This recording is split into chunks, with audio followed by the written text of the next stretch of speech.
Mae rai o'n chi'n gwybod bod hi'n hoffi sgrennu cerddi sydd yn ymateb I luniau, yn aml iawn I luniau enwog.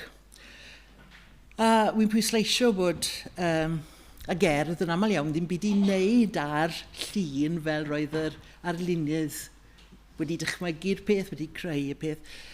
Wy'n rhoi yn spin yn hunan fel petai ar y llun. Wy'n dweud yn aml iawn mod i'n herwgipio lluniau. A un o'm hoff luniau yw y llun yma. Noson Serog gan Vincent fan Gogh, a wi wrth y modd gyda'r holl symud, yr holl gyffro yn yr awyr, y ser, y lleiad, a gwener wedyn yn ddisglair ar y gorwel. Mae'r llun mae'n debyg yn llun o'r olygfa oedd yr arlunydd fan Gogh yn gallu weld pan oedd e mewn ysbyty meddwl. A mae'r llun yn adlewyrchu'r cyffro meddwl cythryblus dyna oedd I gyflwr ar y pryd. Ond fe ddechreuodd yng Nghaerdydd mewn gwirionedd yn sgil cwestiwn mewn cwiz teledu. Wyn y fyn yn wrth yn bodd I ni'n gwylio rhyw gwizys teledu o hyd. A dyma y cwestiwn, beth sydd yn ochr chwith y llun Starry Night?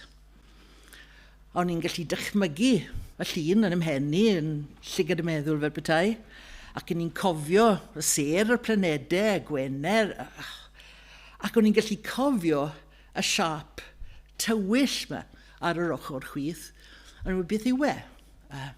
Castell? Ydy'n eglwys gadeiriol? Rhyw dŷ mawr bach yn creepy?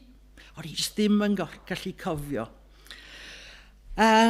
Wedi cael yr ateb, fe sylweddolus I wedyn bod yn llygad I wedi cael ei tynnu at yr ochr arall y llun. A dyna wedyn, dyna lle dechreuodd y gerdd. Dyma hi, ser yn ein llygad. Pan aned Crist y Methlehem, bu cryndod yn yr air, a chwythodd gwynt fel gwnaeth ynghynt pan greoed nef a dair. Pan aned Crist y Methlehem, fe drawyd nodyn gwew pob sfer yn y gynghanedd ber sy'n drefn rhagluniaeth Duw. Pan aned Crist y Methlehem, cyd ddewnsiau'r ser I gyd I lawen gan ynglynion glân am eni ceidwad byd. Pan aned Crist y Methlehem, roedd gwener yn y nen, mor ddisglai'r wyn, mor isel, pryn y gwelwyd acw bren. Pan aned Crist y Methlehem, pwy welsai'r goeden grin tu fas I dre Caersalem, lle croesoeliwyd Mab y Dyn.